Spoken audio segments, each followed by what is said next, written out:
Boa noite a todos. É uma honra recebê-los nessa imersão do conhecimento. Meu nome é Carla, eu sou gestora do projeto EAD Imersão do Conhecimento. E nós estamos trazendo hoje para vocês uma aula incrível aí com duas profissionais que são renomadas no tema de hoje, que é o universo do brincar na infância. E o nosso propósito hoje é trazer para vocês conhecimento. E, além do conhecimento, vocês conhecerem profissionais no EAD Unimundo, que nós vamos trazer aí outros profissionais maravilhosos aí para fazer imersão do conhecimento conosco. Esse é a metodologia 1 que nós vamos trazer hoje, e vocês vão estar tendo a aula aí com a professora Alessandra e a professora Meire. Eu estou iniciando, que eu sou a gestora do projeto, eu faço projeto há 20 anos educacional, e estou muito honrada em receber todos aqui. Eu gostaria de conhecer um pouquinho de vocês também. Quero saber quem é o grupo que está participando conosco aí, vocês são de que região? Coloca aqui no nosso chat de onde vocês são, se vocês são professores, se são gestores, para que a gente possa se conhecer um pouquinho mais, e aí logo em seguida entramos na nossa aula. Aí vocês nos acompanham aí até o final. No final eu retorno para estar trazendo para vocês aí alguns presentes e explicar melhor para vocês como que vai funcionar todo esse processo nosso de imersão do conhecimento EAD, tá bom? Então, eu estou aguardando aqui, a gente já está... Deixa eu dar uma olhadinha aqui, o pessoal que está participando conosco. Tem a Michele, que está participando com a gente, a Jaqueline, quem mais? Vamos lá, professora do curso de pedagogia, que é a Márcia, que está conosco, que é da FAAG, tá bom? Estamos todos aqui. Nós temos aí conosco, acompanhando essa aula, temos a Tatiana, que faz parte da nossa curadoria, nós temos a Letícia também, que faz parte da nossa curadoria, está no nosso grupo. Nós vamos manter esse grupo com vocês, e vamos enviar várias informações, ok? Para vocês. Então, fique conosco até o final, acompanhem bastante essa aula as professoras vão estar liberando aí conteúdo muito bom, que vocês vão conseguir ter esse material para atuar imediatamente na sua escola, no seu cotidiano, tá bom? Esse é nosso propósito, é dividir conhecimento com vocês, e depois, no finalzinho, eu volto e falo para vocês quais são aí os presentinhos que eu vou deixar com a participação, tá bom? Então, ó, tem aqui, olha, tem a professora de educação infantil, a Jussara, a Jaqueline, professora de educação infantil também, de São Bernardo, ó, a Ana Maria, também professora, temos, quem mais? Aí a Michele, estou aguardando vocês mandarem aí a participação.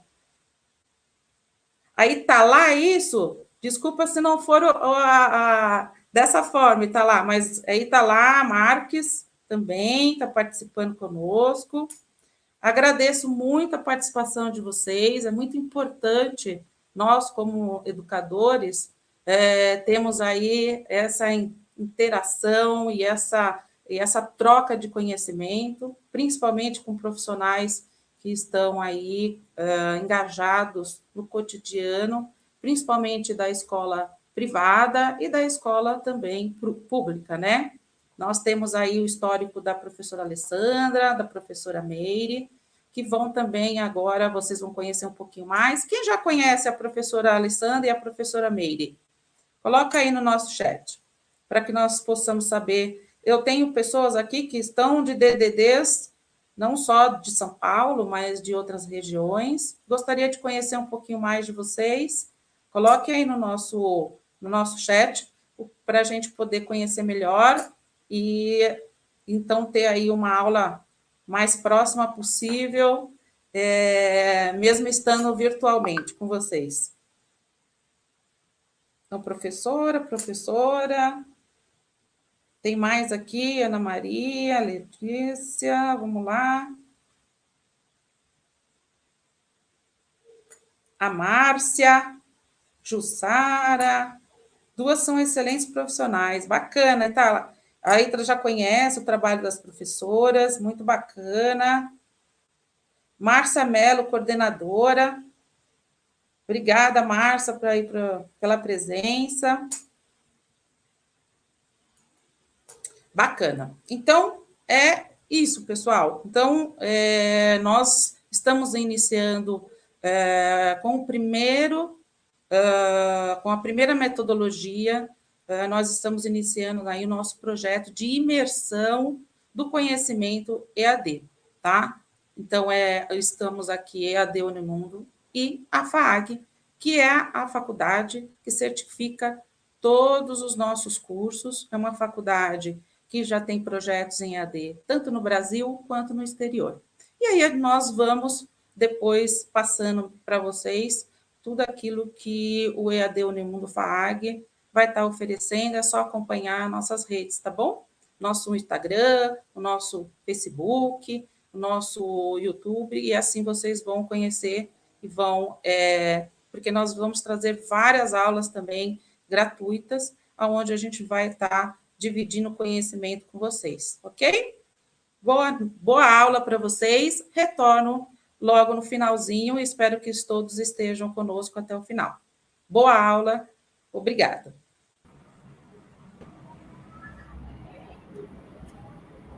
Olá, boa noite a todos e a todas.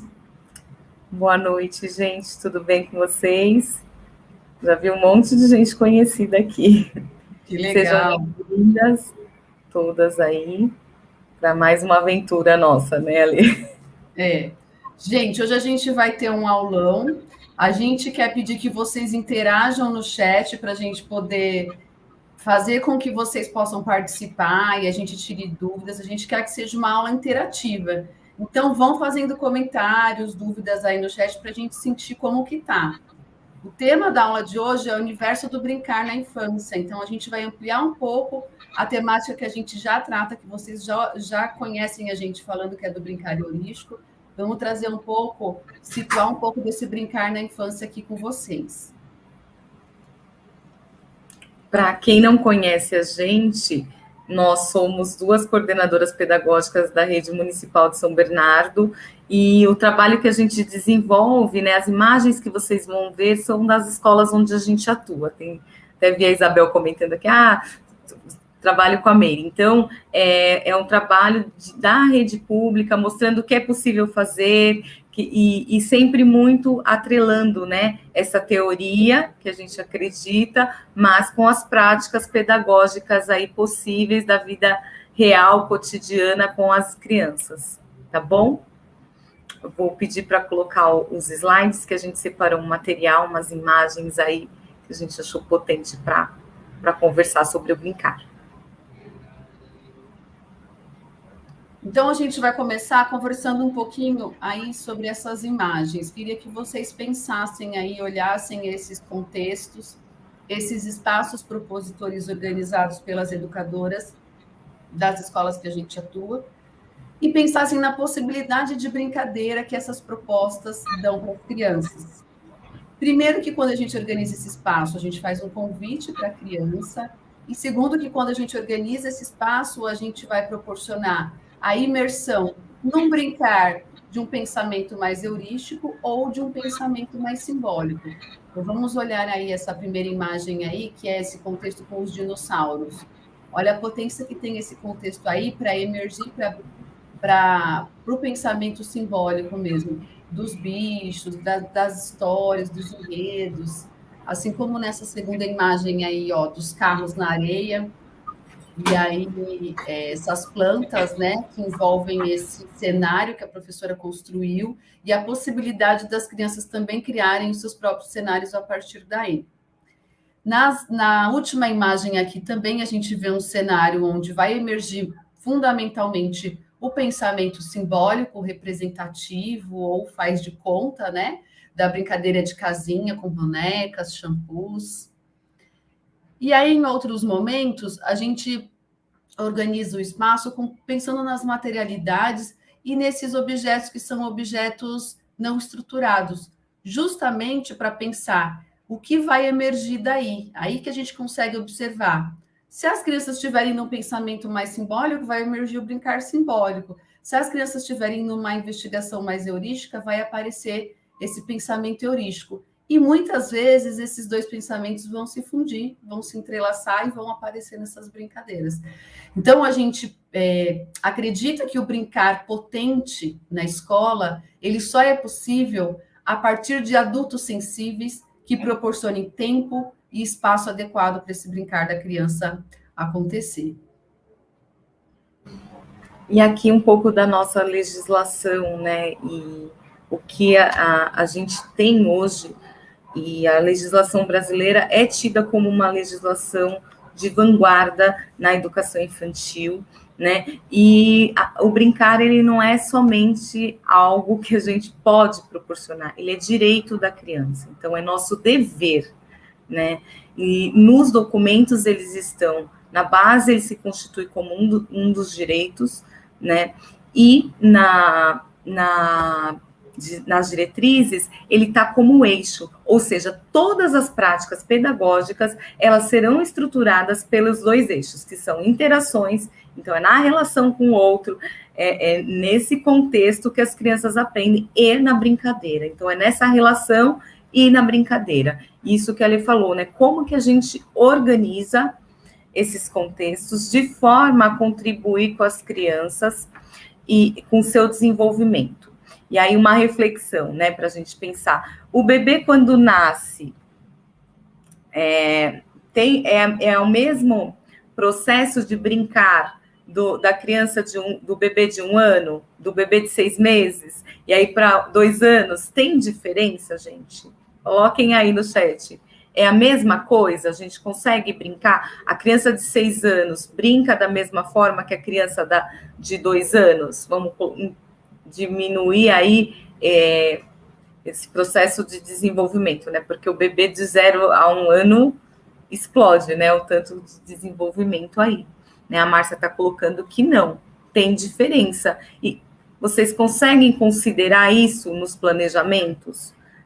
E mesmo às vezes dentro do mesmo agrupamento, a diferença, às vezes, de quem que nasceu em janeiro, aquele que nasceu em dezembro, é gritante. E fora isso, se a gente acredita, né, que o contexto modifica as aprendizagens, altera, potencializa, somente a observação da criança a gente vai ter esse brincar real que está fazendo sentido para ela naquele momento. Então, não dá para determinar. E aí é a continuidade agora. Então, pensando assim, como que eu começo o ano se eu não conheço as crianças, pensando em proposta para esse brincar? Vamos lá. Pode passar a tela.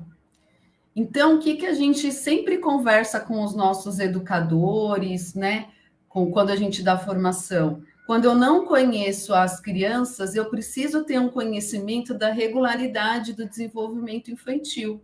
Então, é aí que a gente vai fazer valer essas teorias e o que a gente estuda, e que a gente não pode parar de estudar sobre desenvolvimento infantil. Eu e a Meire, a gente se aporta muito na teoria histórico-cultural, porque a teoria histórico-cultural, ela fala de uma regularidade do desenvolvimento, acreditando que isso pode ser potente cada vez que o ambiente é melhor organizado, tanto em relação ao material como em relação às interações. Então, a teoria histórico-cultural vai dividir esse desenvolvimento em atividade guia. Essa atividade guia é a atividade com que a criança melhor se relaciona com o mundo, melhor aprende, melhor se desenvolve em cada etapa da sua vida. Então, no primeiro ano de vida, o bebê ele vai passar por 2 atividades guia.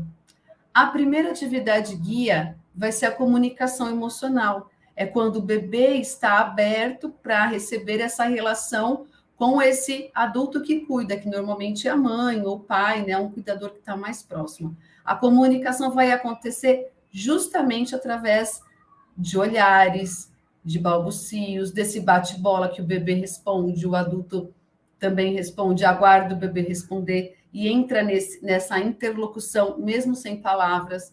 É tudo através desse corpo inteiro, né? Então, olha aí, percebendo as emoções através do toque, do movimento, do olhar, do tom de voz, do tônus muscular, né? A gente fala muito que uma das formas que o bebê mais se comunica é a comunicação tônica, que é o quanto que esse bebê está relaxado ou que ele está contraído. Tudo isso vai comunicar, e a gente chama isso de comunicação emocional.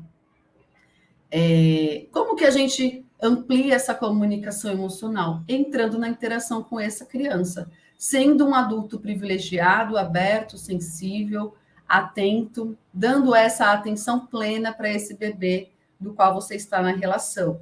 Então, olha lá, uma fala carinhosa, toques delicados, a conversa com o bebê, aguardar o bebê entrar nessa relação, então aguardar essa resposta do bebê também antes da gente ficar simplesmente falando sem parar, né, com esse bebê. E conforme esse bebê vai criando essa segurança emocional com esse adulto, ele começa a se arriscar e explorar os objetos do mundo. É quando ele começa a xeretar nas coisas, né? Abre as gavetas que não deve, vai xeretar na TV, pega o controle remoto, tudo que está na mão do adulto, principalmente, gera uma curiosidade nesse bebê. Então, ele vai passar para a segunda atividade guia, que é a atividade guia da exploração de objetos. Então, olha lá, os momentos individuais continuam sendo privilegiados, a gente passa a colocar objetos próximos desse bebê. Normalmente, os primeiros objetos que a gente coloca são objetos leves, porque caso caia, né, pode ser que aconteça de cair sobre o rosto do bebê, não vai machucar. E objetos diversos que o bebê possa pegar, produzir sons, explorar de várias formas. Só que antes da gente colocar os objetos para os bebês, a gente precisa aguardá-los conhecer as próprias mãos. Essas ferramentas tão importantes que através delas é que ele vai conseguir explorar e conhecer o mundo, manipular. Então, essas mãos precisam estar bem descobertas. Por quê? Porque o bebê precisa estar ajustado com essa questão olho-mão, nessa coordenação olho-mão. E normalmente a coordenação do bebê é olho, mão e boca, né? Tem esse triângulo aí. Então, depois que os bebês conhecem as mãos, a gente pode oferecer vários objetos aí para eles conhecerem. Quando o bebê já se senta autonomamente, a gente oferece o cesto dos tesouros, que tem toda essa materialidade aí diversa, objetos do cotidiano, os objetos da natureza, metal, né? Tudo que a gente já vem falando aí do brincar heurístico. Então, essa é a atividade guia dos bebês. Vocês sabiam disso? Coloca aqui no chat para mim. Quem que já observou essa forma do bebê brincar? Quem que já teve bebê em casa, que é mãe, ou que já foi educadora de bebê? O que percebe aí dessa comunicação emocional e essas primeiras investigações com os objetos? O que vocês percebem? Como vocês alimentam esse brincar?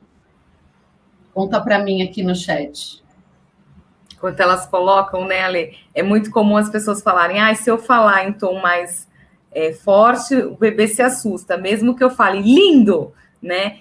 Por isso que a gente fala dessa comunicação emocional, né? E se eu falar, né, que coisa mais feia, esse mamanhês, essa voz que embala esse bebê nessa comunicação que é afetiva, que é emocional e que é sentida por ele e ainda não é dominada, né, nos seus termos aí da linguagem verbal convencional, mas que ela é sentida por essa entonação, por esse corpo do outro, por essa voz que acolhe o bebê, né? O quanto isso é fundamental. O pessoal não colocou aqui, acho que eles estão pensando. Quando eu fui mãe faz tempo, não tinha ideia. Mas aí, Márcia, você já observava o seu bebê? Como ele gostava de xeretar as coisas? Como normalmente a gente dá o brinquedo para a criança, para o bebê, mas ele se interessa pela caixa, pelo celular que está na nossa mão, pelo pente. Então, todos esses objetos que estão no entorno dessa cultura material do bebê são significativos e vão instigar a curiosidade desse bebê para conhecer, né? Então, a gente fala, mães, educadores, abram o paneleiro para as crianças, abram a gaveta aí de utensílios domésticos, porque esses utensílios são muito potentes aí para a exploração dos bebês. E eles precisam conhecer o mundo dos objetos, esse mundo material, essas propriedades da matéria, através dessa investigação desses objetos, dos sons, do volume, da textura, né? De tudo isso que, a partir de todos os sentidos, eles vão conseguir conhecer. Os objetos, gente, eles carregam em si a história da humanidade. Cada objeto ele tem a sua função que foi criada. Então, ele é um instrumento, né, um símbolo da cultura humana. Então, pensando nessa potência, como a Lê disse, se apoiando nessa teoria histórico-cultural, que a gente acredita, né, nessa necessidade de apresentar os objetos da cultura para a criança e ir aí que ela vá descobrindo através da sua própria experiência e significando e ressignificando também a partir das mediações. Olha aí o pessoal colocando, eles querem as gavetas, as panelas, as colheres, os potes, as tampas. A Márcia observa o neto dela, olha lá. Tocar, colocar na boca, gosta do pote de pregadores. Pregadores são ótimos objetos aí para as crianças investigarem, Márcia, legal. É bem por aí, é isso que a gente tem que ter em mente. Mesmo quando a gente não conhece esse bebê que chega na escola, a gente sabe que ele vai ter essa curiosidade pelos objetos da cultura, por conhecer como as coisas funcionam. E ele vai necessitar de um adulto para entrar em relação com ele, criar esse vínculo seguro, para também poder investigar esse mundo que está à disposição dele. Então, a gente precisa aí, adultos sensíveis, tanto em termos emocionais e relacionais, quanto em termos de organização de espaços potentes para essa criança se desenvolver.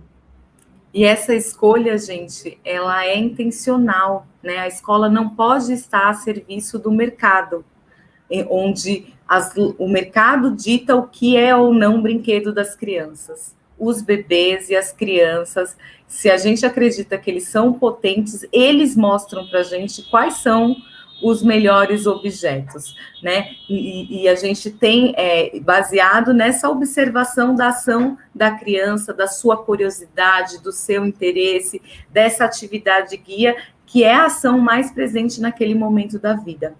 Acho que pode colocar o próximo aí, por favor. E aí, essa criança, né, a gente colocou a nomenclatura que está na BNCC, essa criança pequena. Então, o bebê, ele sentou, ele foi brincar no cesto dos tesouros, a gente está disponibilizando diversas materialidades, os diferentes objetos da cultura, e essa criança vai fazer uma coisa que a gente fica ansioso, que é andar, né? Ganhar aí a marcha. E aí a gente fica louco para andar, e depois a gente fala, o que eu faço com isso? Porque eles querem pegar tudo, eles alcançam mais coisas, eles querem xeretar mais ainda, né, e testar essa mobilidade, esse corpo, onde ele entra, onde ele não entra. A gente fala, né, o corpo, ele é um medidor da criança. Pode ver que eles testam, medem as coisas com o próprio corpo, né? Então, essa criança que tem essa maior necessidade de mobilidade, nesse segundo ano de vida, a grande aquisição é esse andar e também a linguagem verbal.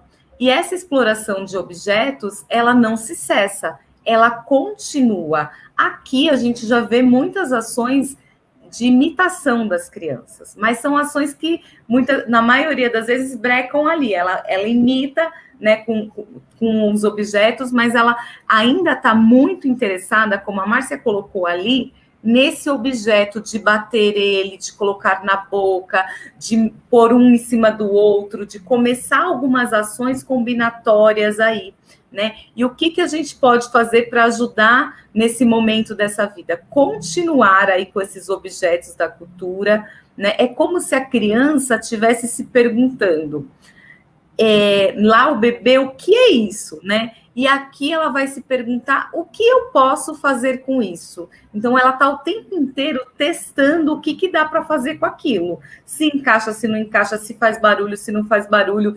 Então, testando como esse material se comporta perante a ação dela. Neste momento, né, aí através dos estudos, como que a gente cria na escola da infância uma proposta que contemple esse interesse aí das crianças?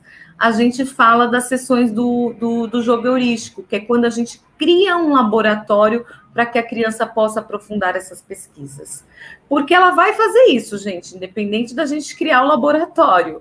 Mas, se ela fizer isso por si, a potência, o tempo, o desenvolvimento é outro, né? Porque, afinal, na escola a gente cria condições para que esse desenvolvimento aconteça. Então, a gente cerca as crianças de boas oportunidades. E fazer as sessões é uma boa oportunidade para essa criança. Você vai dar um leque de objetos que vão oferecer infinitas possibilidades de combinações. Então, não é um único jogo que encaixa de um único jeito. A criança vai criar esse encaixe, como empilhar, como encaixar, e testar muitas possibilidades aí de ações simples, ações combinatórias, né? Essa questão do comportamento desses objetos perante a sua ação.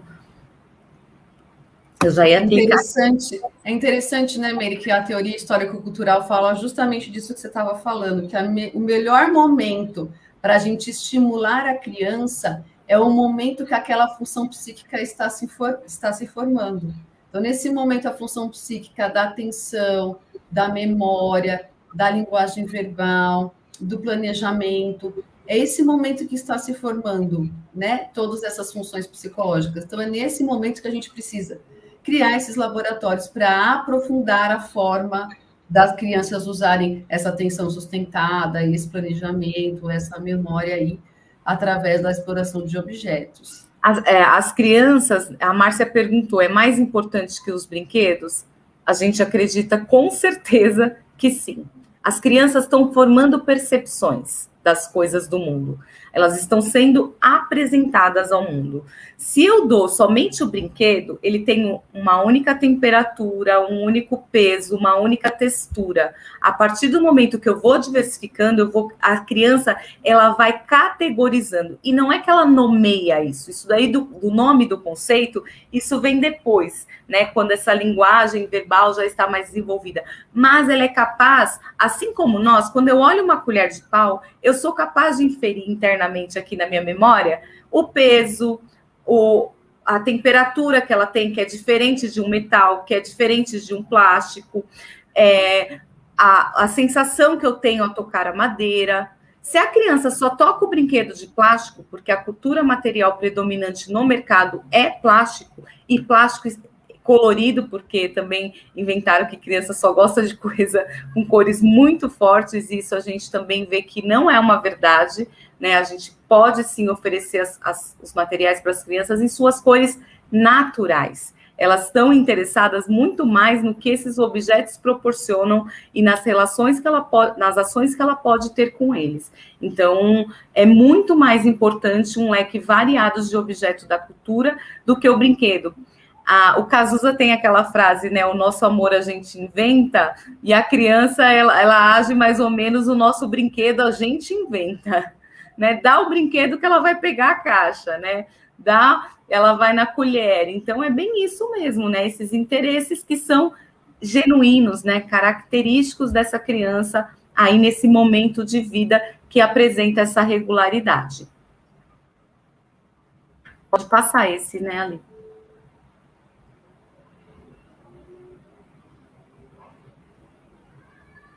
Aí, a gente, como a Meire falou, estamos usando a nomenclatura da BNCC. Então, a criança pequena, que é aquela criança que está na pré-escola, não está na creche, né? A partir de 3, 4, 5 anos.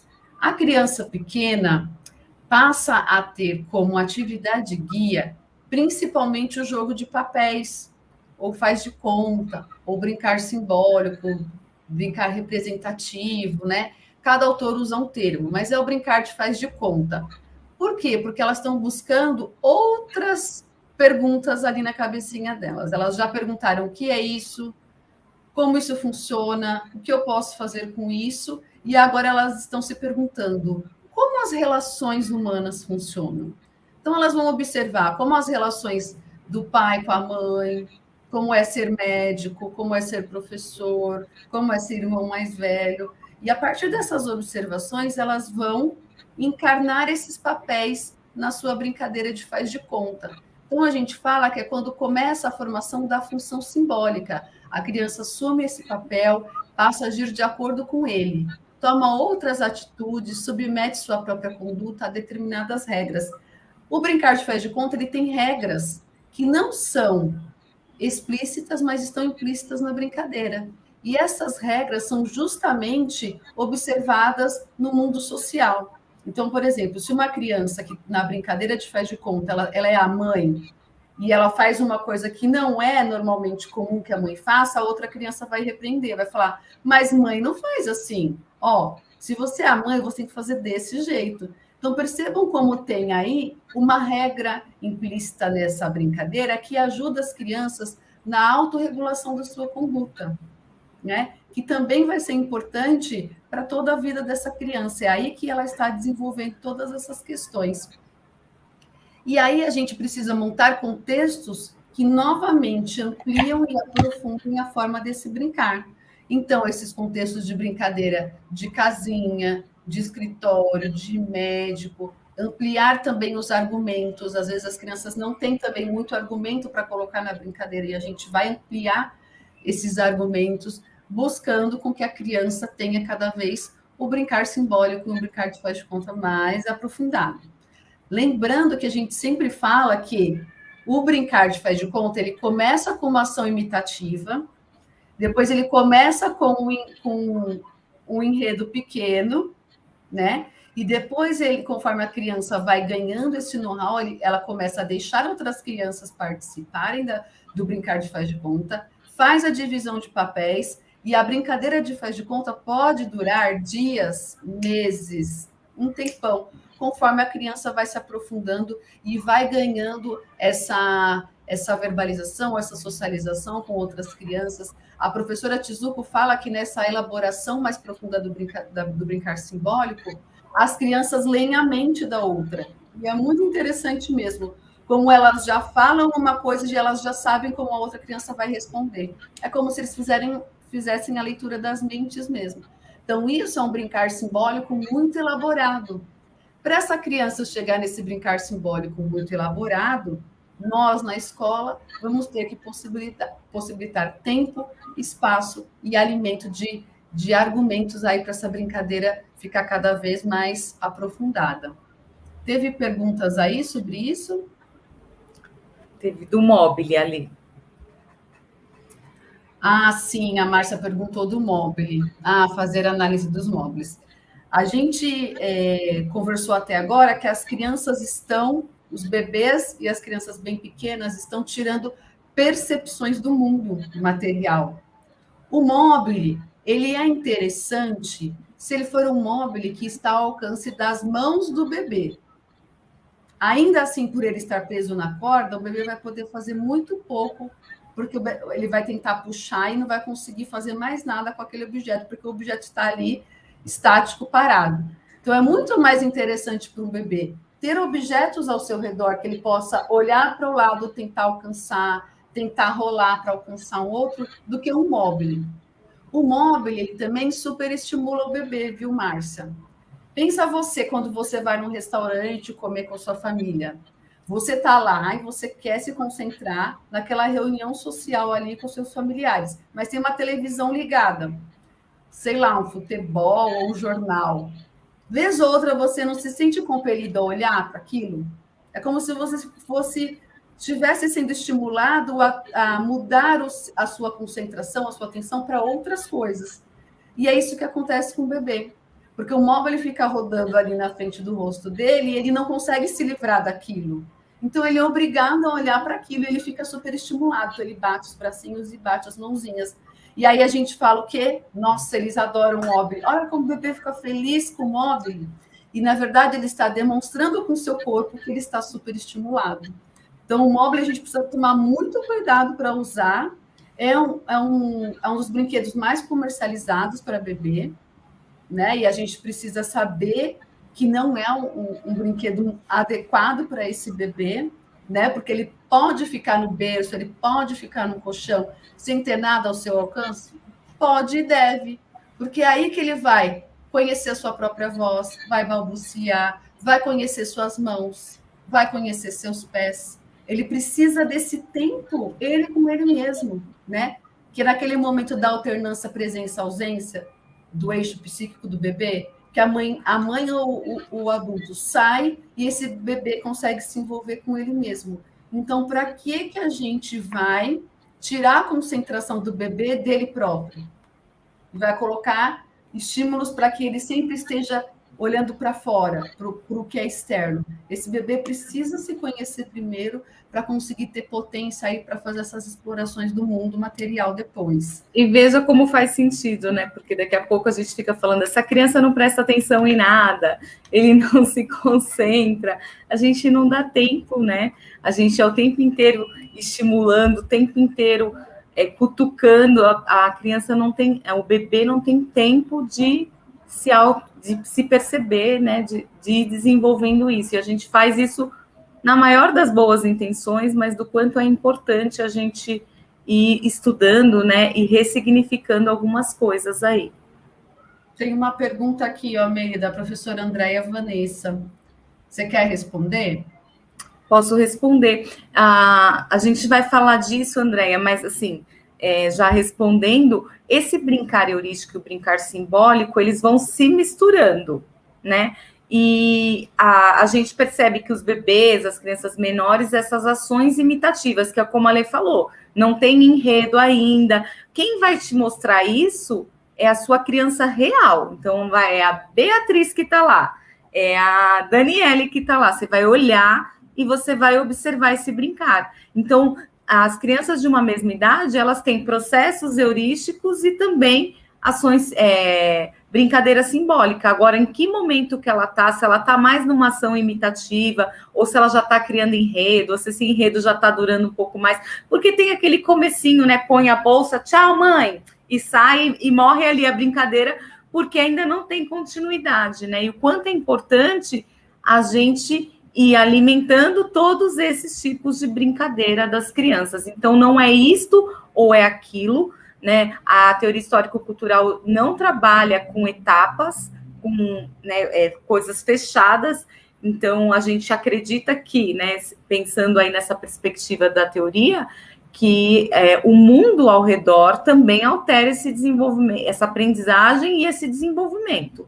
Então, quem vai dizer para a gente essa criança real? Saber da atividade guia, dessa atividade principal, predominante da criança, nos ajuda nesses momentos iniciais, né, que a gente ainda não conhece a criança, e também a entender as regularidades do que costuma acontecer com todas as crianças, mais ou menos aí em alguns períodos, mas isso não é determinante. Quem diz isso para a gente é a criança real. É aquela que tem nome, que tem voz, que teve já uma história de vida. Um bebê, quando chega para a gente, ele já tem uma história de vida. Ele já carrega marcas dessa história de vida. Então, aí que a gente vai saber mesmo, né? Quem que é, e em que momento, que brincadeira está fazendo mais sentido para eles. Mas mesmo as crianças do 4 a 6, em que se faz de conta, tá ali, ó, né? Como a Lê falou, às vezes...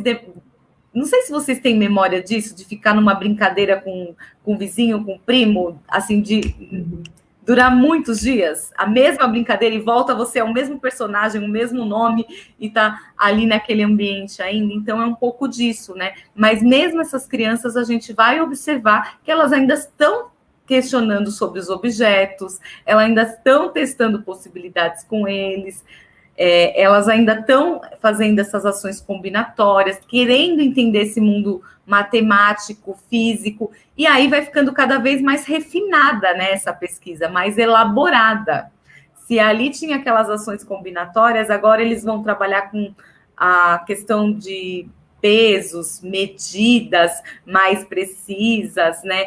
Comparações, relação termo a termo, quantificar as coisas. Então, vai se sofisticando com essas aprendizagens que eles vão desenvolvendo aí.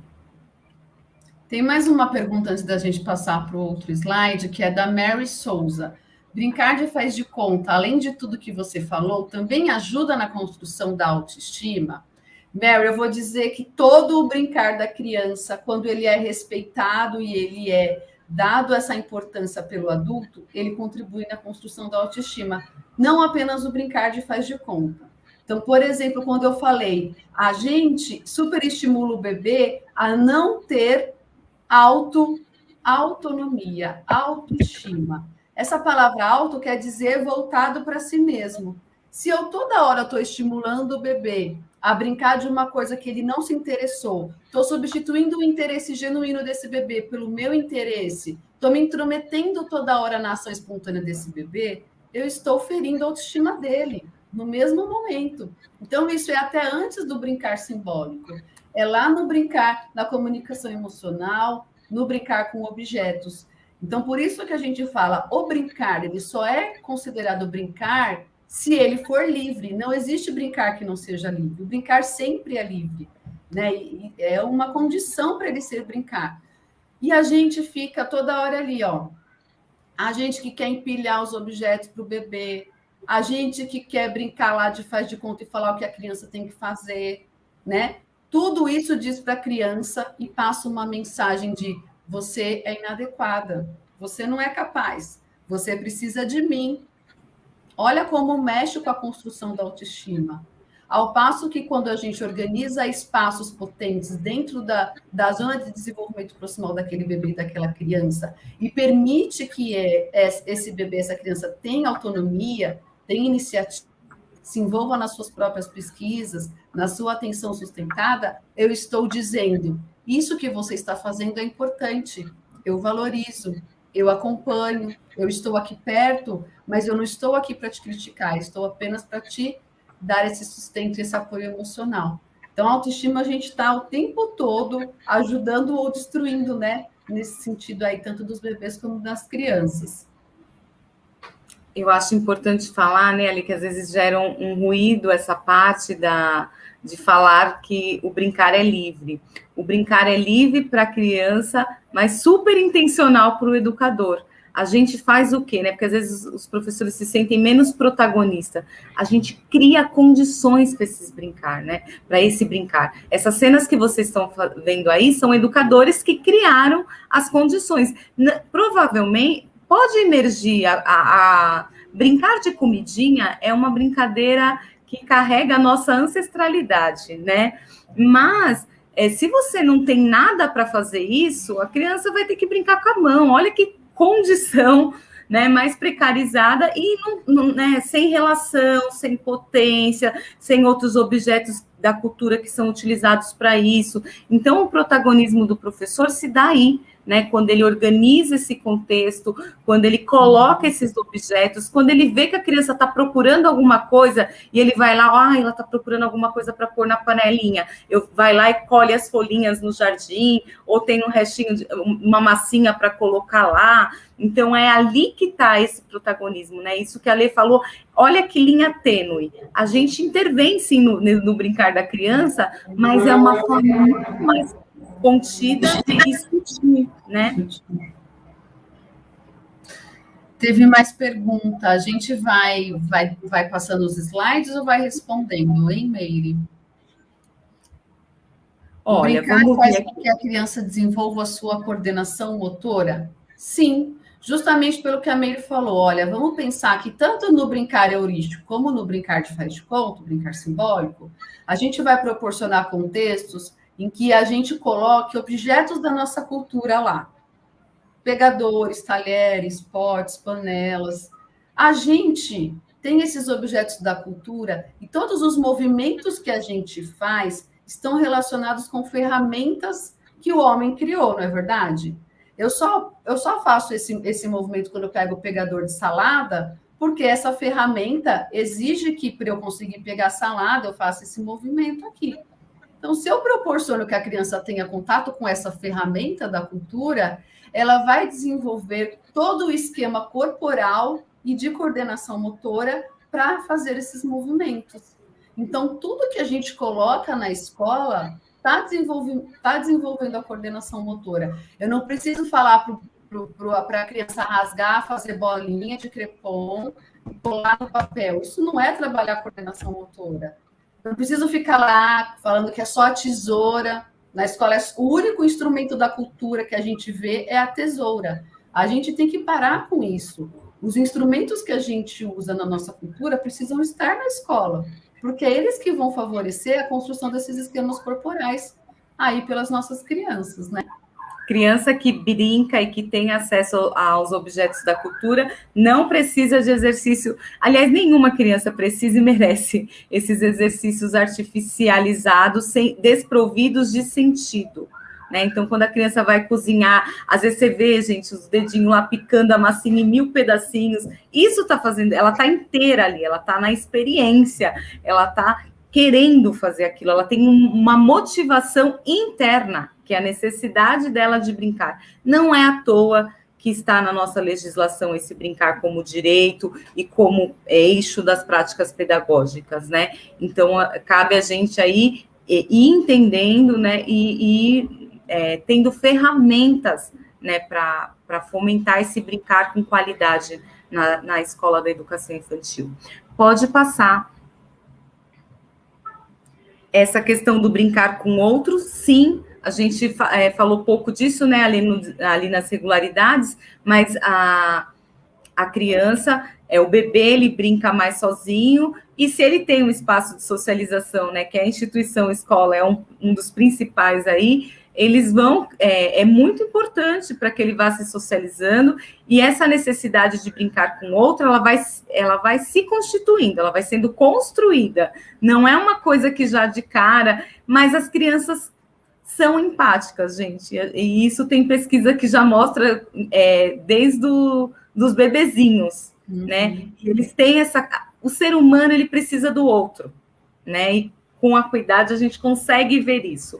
Mas essa necessidade mais, o que eu quero dizer, assim, essa coisa mais visível da necessidade de brincar com o outro, ela não é tão visível assim, ela precisa ser investigada, ela existe, né? Mas ela não é vista com esse nosso olhar grosseiro, não, ela precisa ser olhada com cuidado, mas o brincar é importantíssimo.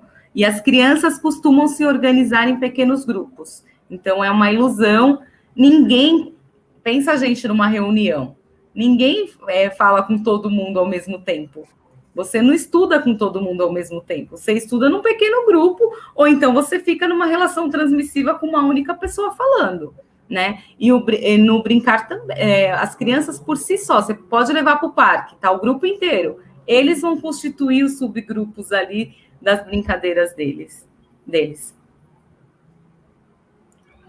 Quer falar, Ali?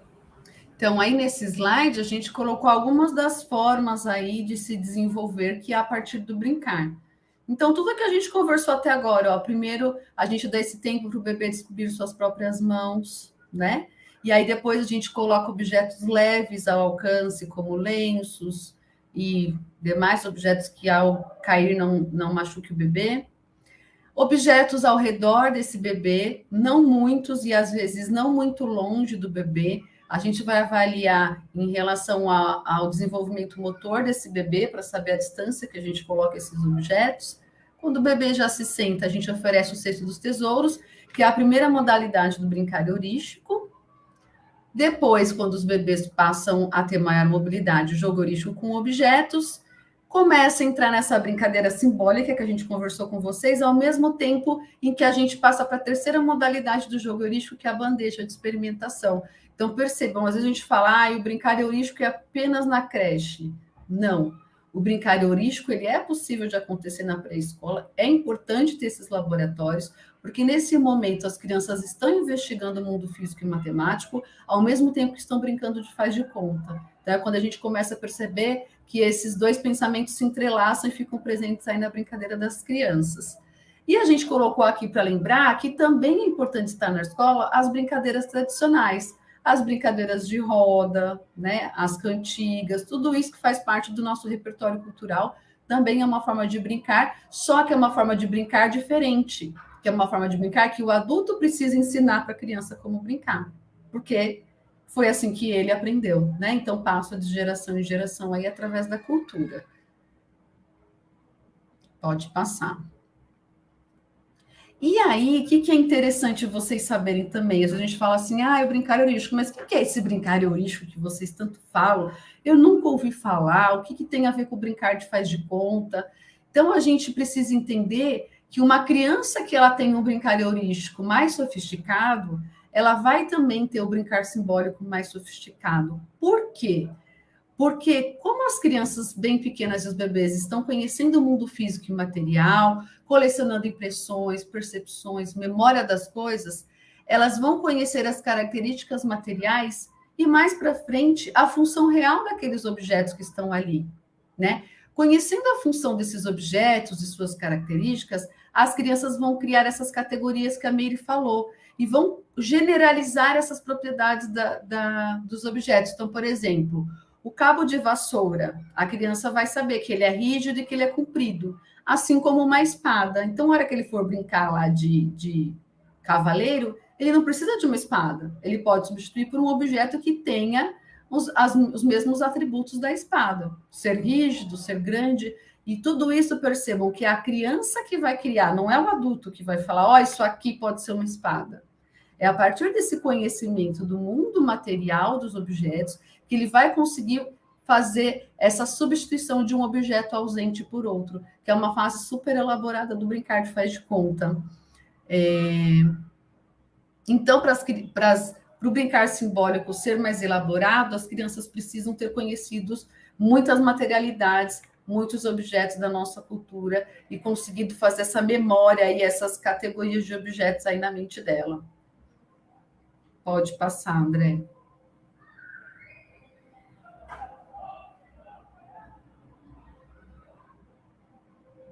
Meire, está fechado.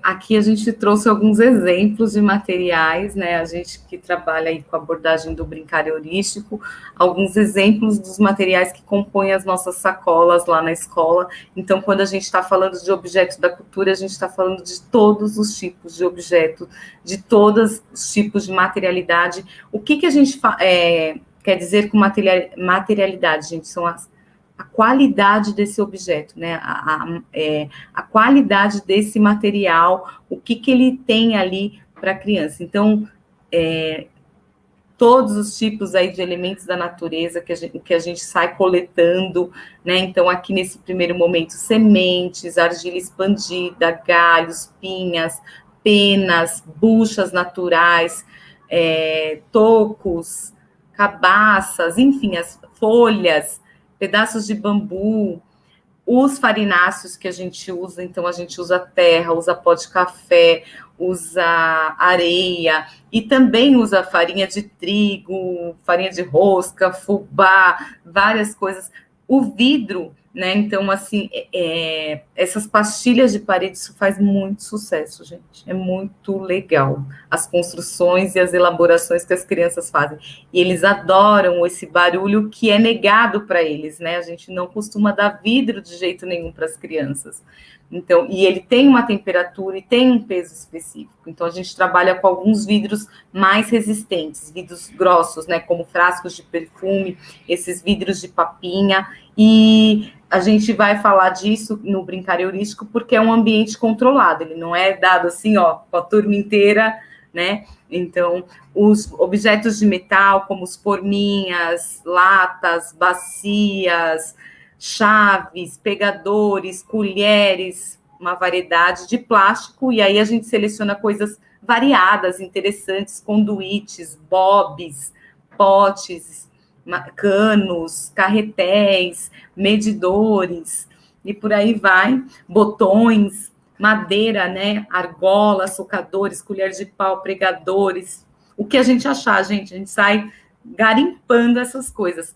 De tecido, né, como zíper, pedacinhos de tecido, confecciona pompom, pedaços de algodão, ali o coador de pano, Aqui embaixo no cantinho vocês veem as sacolas, aqui os cones de papelão, lixa de parede, pode passar. Ali está escrito, né? As possibilidades são infinitas, né? Que nem de elementos da natureza. Depende para onde o seu grupo viaja, o pessoal sai catando e traz, né? Então vai depender das condições aí que a gente vai ter. Aqui é os exemplos das sacolas, das coleções, a gente coloca em sacolas porque fica fácil de armazenar, ocupa pouco espaço e fica bem organizado, né? Então, a gente tem um cabideiro nas escolas e a gente coloca as nossas sacolas com as coleções que vão sendo renovadas, tá, gente? Porque algumas coisas vão se danificando, precisam ir sendo trocadas, é um cuidado permanente aí que a gente tem que ter. Aqui os exemplos das sacolas lá da escola.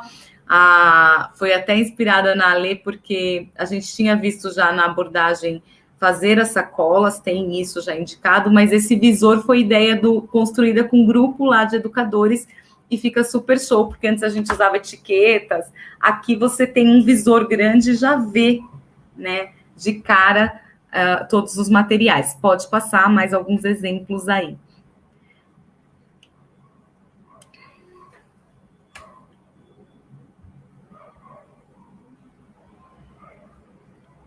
E aí esses espaços, e esses contextos possíveis de serem organizados para o brincar das crianças, com essas coleções, com esses objetos aí diversos que precisam estar na escola. Então, objetos da natureza, com lupa, com esteira, que a esteira é um objeto feito de material natural, possibilidades, com cilindros, com cones, com discos, pedaços de madeira, N possibilidades. Quanto mais possibilidades de materiais não estruturados as crianças tiverem, mais elas vão poder explorar como esses objetos funcionam e, mais tarde, substituir objetos ausentes das brincadeiras simbólicas por outros. Então, no brincar simbólico, aí nessa última imagem, além dos materiais que a gente tem já mais próximos do objeto real da cultura, panelinhas, fogõezinhos, a gente também disponibiliza esses materiais não estruturados, justamente para perceber como que essa função simbólica aí de substituir objetos vai aparecer aí nas crianças. Pode passar, André.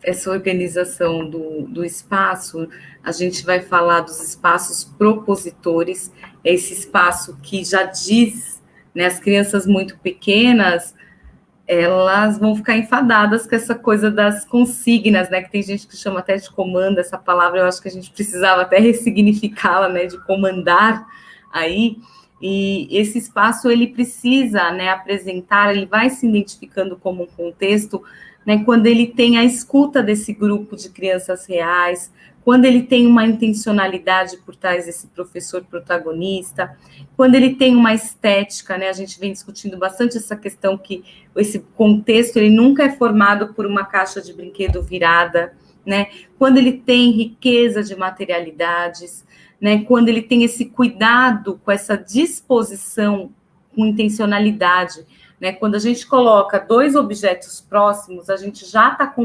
convidando a criança a relacionar, a comunicar esses dois objetos. Isso não precisa ninguém falar, pega isso aqui e coloca com esse aqui. Não, o objeto já está fazendo esse convite para a criança, né? Quando esse brincar, ele é aberto, né? Ele teve uma intencionalidade, ele tem ali uma organização, uma estética, mas ele está aberto para os inusitados das crianças, né? A Jaqueline lá em cima falou da vagareza, né? De alimentar esses processos, quando ele traz boas questões para as crianças. Às vezes a gente coloca materiais que não se conversam, então você limita muito a possibilidade de ação da criança. Se eu quero que as crianças criem ações combinatórias, eu tenho que olhar para esse material e ver a potência dele nesse sentido, né? Quando eu também penso nessa quantidade, né? Às vezes, as crianças não sabem dividir, mas às vezes a quantidade está inadequada, né? As crianças pequenas costumam fazer coleções de material, E aí, às vezes, a gente só quer chamar elas de egoísta, de egocêntricas, e às vezes não é nada disso. Às vezes, você pegar um mesmo objeto é uma forma de categorizar, né? É um conhecimento que está sendo construído. A seguir, a gente tem o mapa do estudo do Royelos, como ele fala que é propor contextos, né? E aí, essa questão do sentido estético que a gente colocou lá. Então, essa estética, ela é um convite, ela gera um prazer, né? Ela traz emoção. É como quando alguém cuida, gente, de alguma coisa, sabe o lacinho em cima daquela coisa que vai fazer para você? É como se ele estivesse te dando um presente, não é? Quando alguém escreve alguma coisa à mão para você com carinho, você absorve de outra forma, e para as crianças não é diferente. Essa comunicação, o contexto, ele tem que falar por si. Se eu tiver que explicar, ele não é um bom contexto. A organização, que tem a ver com essa oferta, disposição, localização, essa abertura, a ambiguidade, essa ambiguidade é que ele pode estar aberto a diferentes realização dessas crianças, né? Ele não está fechado, ó. Então você tem, não, monta esse aqui, põe isso aqui. Então ele tem que ser ambíguo, né? Ele tem que trazer questões para as crianças. Essa pluralidade de respeitar tanto um ritmo de grupo quanto o individual. Então, dentro disso, até essa diversidade entra, né? A incerteza, que é esse reconhecimento das crianças como únicas, como potentes e que com elaborações diferentes, porque a gente não trabalha com certo e o errado no brincar, a gente trabalha com essa diversidade, com essa multiplicidade. A complexidade, que é essa questão de materiais com relações abertas, a gente até colocou caixas ali, que é um material muito potente disso, né, que as crianças costumam ser unânime praticamente, né? A divergência, que é essa questão de não ter uma única resposta, das crianças poderem responder a esses desafios de diferentes formas. Pode passar, André, por favor. E aí a gente trouxe rapidinho, aí finalizando já a nossa aula, um pouquinho de como está organizada a abordagem do brincar heurístico, que a gente acredita como potência e acredita que tem que estar em todas as escolas da infância. A gente precisa atingir essas crianças, ter esses laboratórios organizados, né? Os educadores precisam cada vez mais compreender isso, os gestores, e esse é o nosso compromisso, né, Meire? Por isso estamos aqui. Então, a abordagem do brincar heurístico vai ter as suas modalidades, que a gente vai falar daqui a pouquinho, vai ter a fundamentação teórica, que começa na GoToMeet, mas como a gente mostrou para vocês, não pode se encerrar aí. A gente, então, no nosso saber docente, profissional, eu e a Meire, a gente estuda vários outros autores para conseguir ler as ações das crianças e compreender o que elas estão fazendo ali, compreender como a gente pode alimentar essa forma de brincar. Isso que vai nos ajudar a fazer a documentação pedagógica, a gente conseguir saber o papel do adulto, que materialidade é mais interessante para aquela criança real, para a gente conseguir fazer o planejamento das nossas sessões do brincar heurístico. Então, esse é um mapa mental rápido de como a gente organiza e como a gente pensa essa abordagem do brincar heurístico. Pode passar.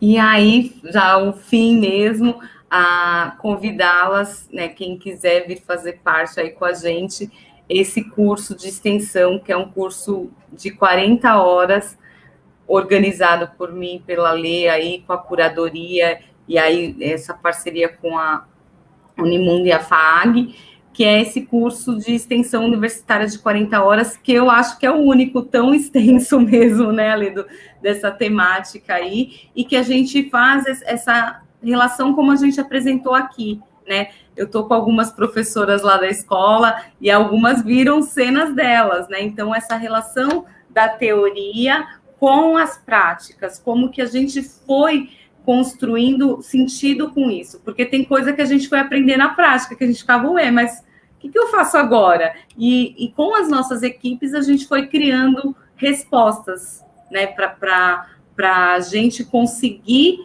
garantir esse direito. Eu costumo dizer que o brincar heurístico, ele é um pensamento, uma forma de vida da criança. Resta saber se a escola vai assumir ou não fazer os laboratórios, porque a criança, você pode dar boneca para ela. Se ela está nessa fase latente, ela vai empilhar as bonecas, ela vai fazer um processo heurístico, né? Ela não vai ter a ação imitativa, não vai ter o brincar simbólico ali. Então, ela vai fazer isso com muitos objetos. E só para dar um exemplo mais tosco ali, mas do quanto é importante que a gente alimente, né, e apresente para as crianças os diversos objetos. E aí, acho que a Carla quer dar uma palavrinha final, né? Meire, eu vou só dar uma sugestão aqui de 2 livros que não tem a ver com a abordagem do brincar heurístico, mas que a gente usa, inclusive, nesse curso de extensão para balizar esses outros estudos. A gente usa muito Gilles Bruguère, que é um francês que fala bastante sobre a importância da cultura material no brincar das crianças e o quanto que isso influencia a forma como a criança brinca. E também os livros da abordagem Picker, que nos ajudam também a construir conhecimento para ler as ações das crianças durante esse brincar livre. Então, são materiais que fazem parte da nossa rede de significação e das nossas pesquisas, e que a gente, a partir desses textos, também construímos textos que estão aí nesse curso de extensão aí, que está riquíssimo. A Carla vai contar. Mas a Márcia fez uma última pergunta dos protocolos com esses materiais. A gente faz com os conhecimentos que a gente tem sobre os materiais. Então, tem uns que vai quarentenar, tem outros que vai para lavar. Então, assim como está tendo que... Na escola da infância, seria um crime deixar as crianças sem brinquedos, né? Então, o mesmo procedimento que tem com os brinquedos, com os materiais aí.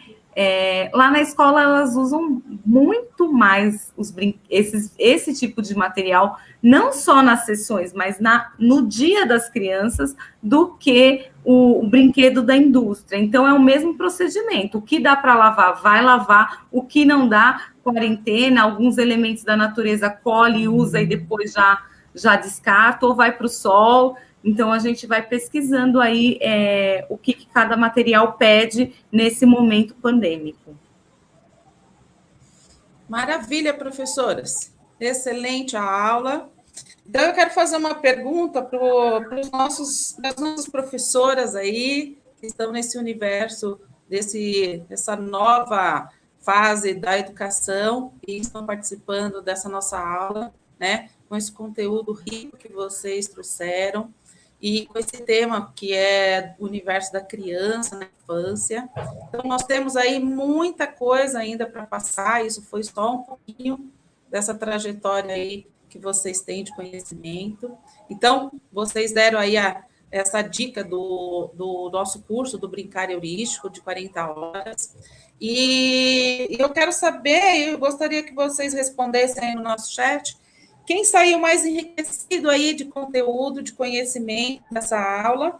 E aí coloca para mim, #souimersão, porque nossa imersão aí é o nosso projeto, onde nós vamos trazer aí as professoras Alessandra e Meire, vão voltar uma nova imersão, onde que traremos para vocês aí mais conteúdo, mais vivência do conhecimento.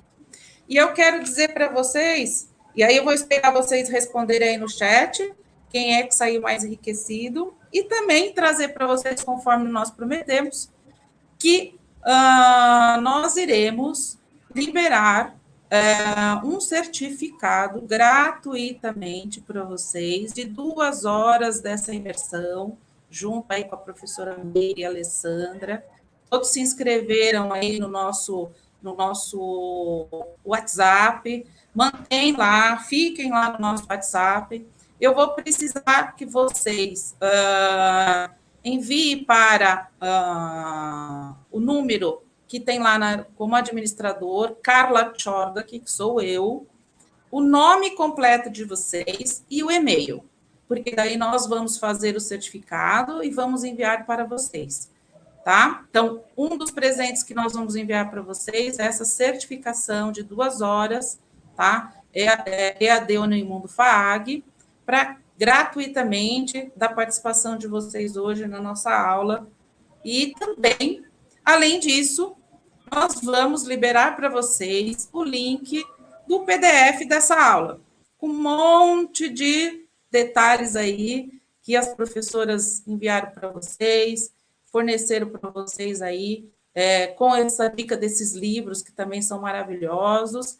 Então, nós tivemos aí hoje uma noite rica em conhecimento, que esse é o nosso propósito, tá? E a ideia maior aí também é vocês se aprofundarem conosco nesse tema, que é o brincar heurístico, que é uma metodologia fantástica que as professoras Meire e Alessandra trabalham aí nesse universo do cotidiano delas, tem um resultado incrível, e com esse curso vocês vão poder, com elas, se aprofundarem nesse tema e utilizar esse tema com o apoio delas no nosso curso, porque elas vão acompanhar vocês no chat também do curso, vocês vão ter um curso fantástico. Além disso, esse curso, nós vamos fazer a certificação de curso de extensão de 40 horas, também FAAG, que é como eu comecei lá no início, teve algumas pessoas que não estavam conosco no início. Eu sou a gestora do projeto de imersão. A FAAG é a faculdade que certifica nossos cursos, é uma faculdade que hoje faz cursos em EAD, tanto no Brasil quanto no exterior. Então, nós vamos trazer aí também essa possibilidade desse certificado também fora do Brasil para vocês, é só vocês aguardarem. E, além disso, tá? Quem participou hoje da nossa aula e está no nosso grupo, né, enviar para nós o seu e-mail e o seu nome completo, para que a gente possa enviar para vocês o certificado.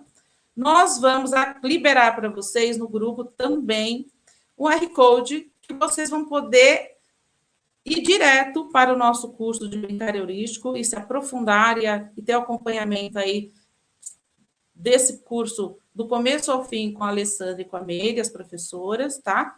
Então, nós temos aí esse curso hoje, ele vai sair para vocês por R$ 290. É um curso fantástico de 40 horas que vocês vão poder se aprofundar dentro desse universo, dessa metodologia. E, com certeza, vai mudar o cotidiano de vocês na escola, né? Você como gestor e você como professor. Para gestores, nós temos esse curso para grupos, tá?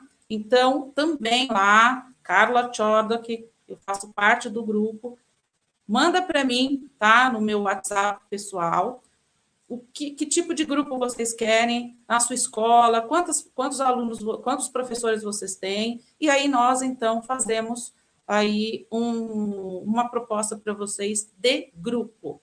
E também, para melhor ainda, quem quiser fazer esse curso parcelado, também envia para mim, você quer fazer parcelado, eu vou arrumar uma forma de vocês fazerem esse curso conosco da melhor forma possível.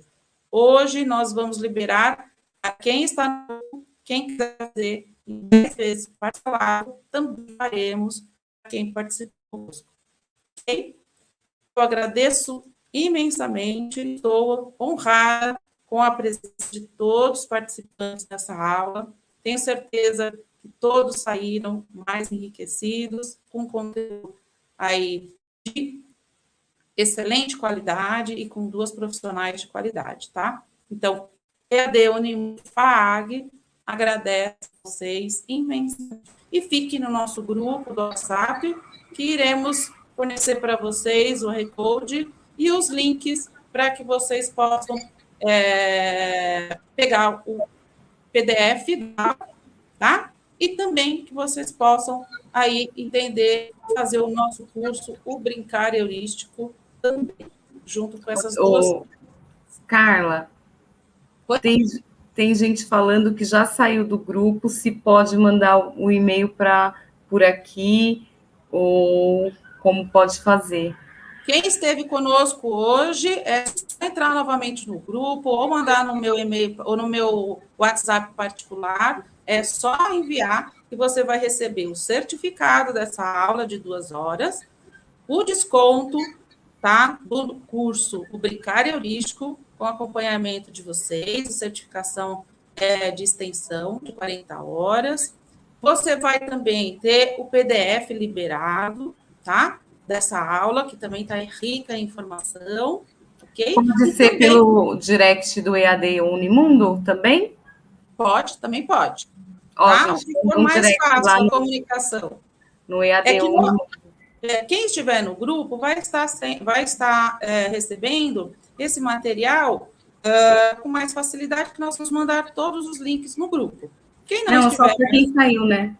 Isso, mas quem não estiver mais no grupo, nós, então, entre em contato conosco, tem o WhatsApp também, tem também a nossa rede social, e eu gostaria que todo mundo que participou hoje da nossa aula, vai até a nossa página do Instagram, do Facebook, coloca seu comentário lá, fale o que vocês acharam da nossa aula. Eu vou ficar muito feliz, muito honrado que vocês estejam conosco e nos acompanhem sempre. Nós teremos aí muita coisa bacana para trazer para vocês, muita imersão interessante. Uma boa noite, agradeço a participação de todos, participação das professoras Meire e Alessandra, e até mais. Obrigada, gente. Boa noite.